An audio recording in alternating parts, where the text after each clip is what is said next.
Boa noite! Está no ar mais um Direito da Gente. Depois de curtirmos nossas férias, revermos os melhores programas de 2013 e também depois de curtirmos toda essa programação de carnaval, hoje voltamos com a nossa programação ao vivo, direto dos estúdios da TV Campus de Minas. Eu sou Leidiane Gouveia e no programa de hoje nós iremos abordar um assunto que tem a ver com esse período que passou, que é o período de férias. Então, viagens que você realizou que podem ter causado algum problema para você ou até mesmo para se prevenir com situações que podem vir a ocorrer. Então, o tema de hoje do nosso programa é turismo e o direito do consumidor. E para isso, nós trouxemos como nosso convidado o Dr. Luiz Henrique Simas Júnior, que é advogado aqui na comarca de São João del Rei, inclusive já até esteve outras vezes aqui em nosso programa. Seja muito bem-vindo. Boa noite, doutor. Boa noite, doutora Leidiane. Mais uma vez, muito obrigado. E é sempre um prazer estar aqui com vocês. O prazer é todo nosso. Estou com saudade de voltar aqui. O prazer é todo nosso, doutor. E você, telespectador, pode participar do nosso programa enviando sua pergunta. O nosso telefone é 3372-3720 e temos também o celular que recebe mensagens, que é o 9972-1640. Doutor, vamos começar falando sobre qual a legislação é aplicável, porque geralmente surge uma dúvida. É o Código de Defesa do Consumidor? É a lei de turismo? Tem uma lei de turismo, Sim, Tem também o manual uma lei de turismo que regulamenta a questão do transporte de passageiros, Qual que é a lei que se aplica nesse caso de viagens, de pacotes turísticos, de transporte de passageiros? Antes de mais, eu parabenizar o programa, porque é um tema muito oportuno para a época. O pessoal viajou no final do ano aí, viajou carnaval, e agora vem os prejuízos, os bônus ou os ônus causados pela viagem. Então, essa legislação específica ela é muito ampla, porque a gente encontra respaldo desde a Constituição Federal até em leis menores. Tem o Código Civil, tem a lei de transporte, depende muito de qual que foi o transporte utilizado para o passageiro. Se foi aéreo, se foi rodoviário. Então, se for rodoviário, tem a Agência Nacional de Transporte Terrestre e uma lei própria de 2007. Se for o transporte aéreo internacional, tem a Convenção de Varsóvia, um protocolo de Haia, não sei como soletra isso, que disciplina exatamente o transporte aéreo. Então, depende muito da aplicabilidade e qual que foi o transporte utilizado. Contudo, doutor Leidiane, independente da forma de transporte, aplica-se de forma ampla tanto a Constituição, como o Código Civil e o Direito do Consumidor. E o Código de Defesa do Consumidor. Isso. E no caso de pacotes turísticos, Porque aí nós estamos falando de agências de viagem, nós já não estamos falando de transporte. Sim. No caso, também é o Código de Defesa do Consumidor? Aplica de forma ampla, muito ampla. Qualquer relação de consumo, aplica-se diretamente o Código de Defesa do Consumidor. De forma solidária com isso, o Código Civil e há um manual de turismo, há uma lei específica regulamentadora. Essa lei é muito importante porque ela deixa bem claro quem é o turista, qual é a agência, o que vem a ser a agência de turismo, como que é feito o pacote, quais são as obrigações e deveres de ambas as partes. Então, de forma regulamentadora. E aplicação, junto com o Código de Defesa do Consumidor. É o famoso diálogo de fontes, que a gente chama isso. Entendi. Então, assim, na verdade, essas leis elas têm que conversar entre Sim, elas. é o diálogo de fontes. Não pode um artigo de uma lei contrapor com o outro, Elas conversam entre si e uma lei é sempre maior a outra, digamos assim, é mais ampla. O Código de Defesa do Consumidor é muito amplo. O artigo 6º do Código de Defesa do Consumidor é de forma tão ampla que ela protege todos os direitos do consumidor. Toda a relação Então, de você consumo, pega o artigo 6º do Código de Defesa do Consumidor e aplica de forma dialogada junto com a legislação que você quer, da forma que você quiser. Bom, vamos agora começar a abordar as situações reais do dia a dia. Com relação a uma situação que ocorre muito, é a questão de atrasos em voos. Quando que o atraso ele passa a ser passível de indenização? A meu ver, por ser a ciência do direito não ser exata e sim humana, a meu ver, todo atraso é pacífico de indenização.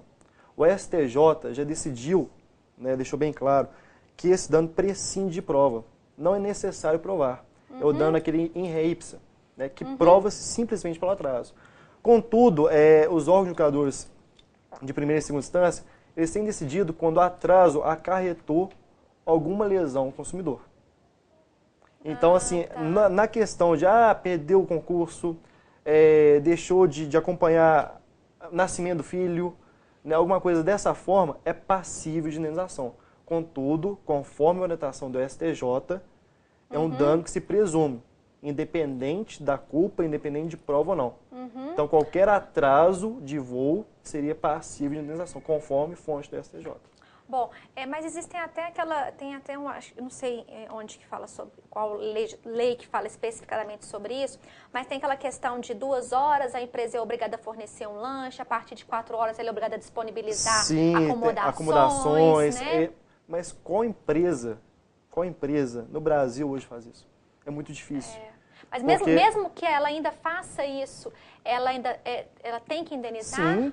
Vamos colocar que você marcou um voo às 10 horas, né, para chegar à meia-noite no lugar, ou meio-dia, não sei, e você tinha um compromisso inadiável, um negócio, um concurso, uma prova. Então você comprou aquele voo acreditando na realização do voo. Então é passível sim de indenização. Por mais que a empresa tente minorar a consequência, ela minora o seu sofrimento na hora. Contudo, não minora a consequência daquele atraso. Essa é a diferença. E isso é aplicado de forma tão ampla que, olha só, e se o consumidor chega atrasado para o voo? Ele perde, né? Ele perde o voo. Então, eu acredito que são dois pesos de iguais medidas. Claro. Se o consumidor ele vai atrasar e vai perder o voo, por que a empresa que vai fazer o voo, ela pode atrasar sem indenizar o consumidor? Com certeza, doutor. E viagem de ônibus? Porque ocorre também atrasos, a viagem né, de ônibus é uma coisa muito bacana. É a mesma Não, regra? é um pouco diferente. Porque, querendo ou não, dependendo do deslocamento que você vai fazer com ônibus, ele pode ser um pouco mais longo. De 10 horas, 11 horas, 12 horas. Avião não. Avião normalmente você faz uma viagem mais comercial, uma coisa mais rápida. Né? Normalmente, porque a gente está tratando. Então, 11 tem uma legislação própria para isso, né, que é de 2007. Né? E a ANTT, que é a Agência Nacional de Transporte Terrestre, ela regulamenta toda essa legislação. Então, o ônibus, a meu ver, depende de caso a caso. Em que pese eu não concordar muitas vezes com esse posicionamento de juiz, do STJ, eles estudam caso a caso para ver se houve força maior ou caso fortuito. Para exonerar a culpa e responsabilidade da empresa prestadora de serviço. Porque às vezes um ônibus que está vindo para fazer aquela linha, às vezes ele atrasou. Ou às vezes um buraco na algum pista. Acidente, né, algum acidente. Exatamente. É uma coisa interessante, se tocou no assunto, o ônibus está deslocando e tem um acidente na pista. Então esse acidente atrasou a chegada daquela pessoa no local. Então a pessoa, quando ela vai contratar o serviço de ônibus, ela tem que prever que pode haver atraso. Pode haver atraso. Porque, infelizmente, as nossas vias terrestres, elas não são exatas. Tem muito acidente, tem muito atraso. Então, tem que fazer uma previsão que aquilo pode acontecer. E tem piorado cada vez mais, Tanto né, é doutor? que um conselho que qualquer portal de concurso dá é que se o concurso for no sábado, viaje na sexta. Se o concurso for no domingo, vá sábado. Para que não haja nenhuma consequência, nenhum atraso. Com na realização de qualquer certeza. concurso. Para não contar, né, com a hora exata, né? Exatamente. Vamos falar agora um pouquinho sobre pacotes turísticos, né? Hoje é muito comum, doutor Luiz Henrique, a compra de pacotes turísticos nesses sites de compra coletiva. E geralmente Virou moda. Isso é um atrativo muito grande, porque são com preços menores, né? Divide 10 vezes. Isso. Só que alguns costumam ser golpes, né? Eu acho interessante esse aspecto, porque não tem legislação específica para esse tipo de caso. Até 2013. 2013 veio um decreto-lei, que começou a vigorar, se não me engano, dia 15 de maio, que começou a assegurar ao consumidor, né, uma legalidade maior em sua defesa. Eu acho engraçado, doutora, que nesses pacotes, você pode ver que a oferta é muito grande. As ofertas são enormes, 10 vezes de R$10. Porque você vai numa agência de turismo aqui da nossa 55%. cidade. Então, o seu olho cresce na hora. Fala assim, nossa, eu vou para Ponta Cana. Ao inclusive, economize 27%, leve mais uma pessoa. Então, você cresce acreditando naquela oferta. Mas tem um detalhe. As fotos, muitas vezes, são ilustrativas. Então, você acha que está indo para Ponta Cana exatamente naquele local. Nossa, que praia bonita, de frente para o mar. Não. Mas as fotos são ilustrativas. O local pode ser, às vezes, diverso daquele local contratado. O serviço, muitas vezes, não era falado, né, no hall dos serviços ofertados. Então, a partir de 2013, não sei se o pessoal acompanhou isso, teve uma modificação. Ah, é? Teve. A partir do decreto de 2013, que começou a vigorar dia 15 de maio, modificou por quê? Porque começou a colocar tamanho de fonte.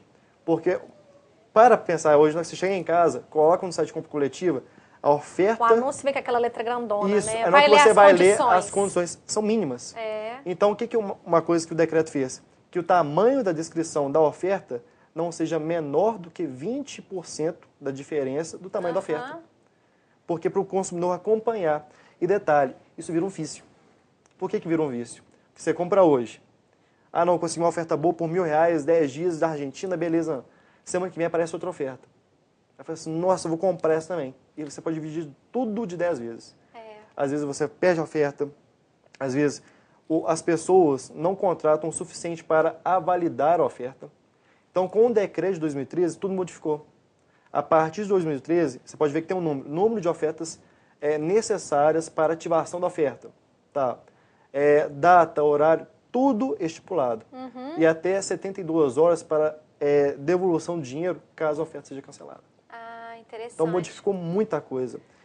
A maior modificação começou a ocorrer em 2010, porque foi o boom do site de compra coletiva. Isso. Segura aí, doutor, que nós vamos continuar falando disso no próximo bloco. E você aí de casa pode participar conosco enviando sua dúvida.